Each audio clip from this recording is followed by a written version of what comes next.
So, Mark Pritchard, you are the OSCE Parliamentary Assembly's Special Representative on Southeast Europe. Can you talk a bit about your mandate and what you hope to achieve in this position?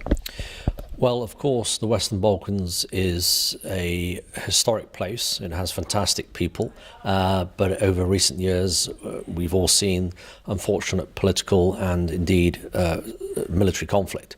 And it's important that we have dialogue between parties in each country, dialogue between countries in the region. And my job is just to facilitate some of that dialogue and make sure that people continue to understand one another's concerns in the region, in countries, and to continue to talk. So in your visit to the region, what have you learned and what do you see as the main challenges as well as successes facing the region? Well, the good news is that politicians and indeed diplomats and civil society and civil servants in the region want peace.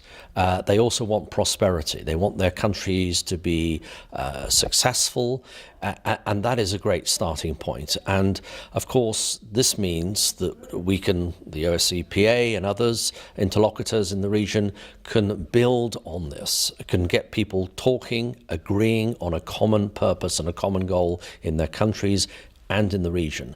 That, of course, requires dialogue, it requires conversation. Sometimes those conversations are more difficult than others, but it's absolutely critical that people continue to talk and talk peace and talk prosperity for their individual countries and for the region as a whole. What can the OSCE PA and parliamentarians in general do to advance that regional cooperation?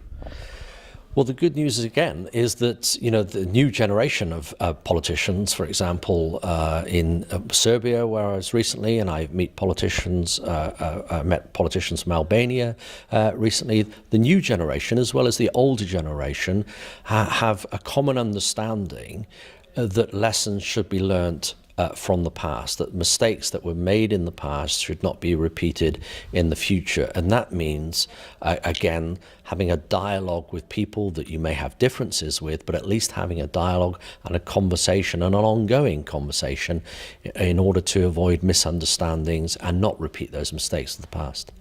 The OSCE has long had a robust field presence in Southeast Europe, and Albania will be taking over the chairmanship in 2020. Can you talk a bit about what this means for the region as well as the OSCE as a whole? Well, I think it's very good news for Albania. I think it also rightly will put a spotlight on the region.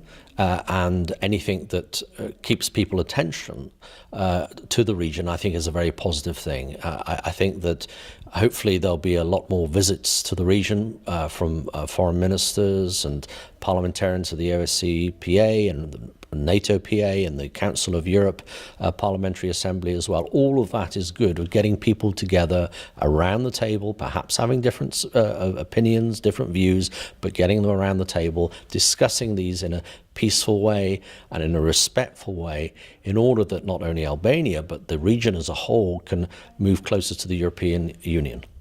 Thank you very much and best of luck in all of your endeavors. Thank you.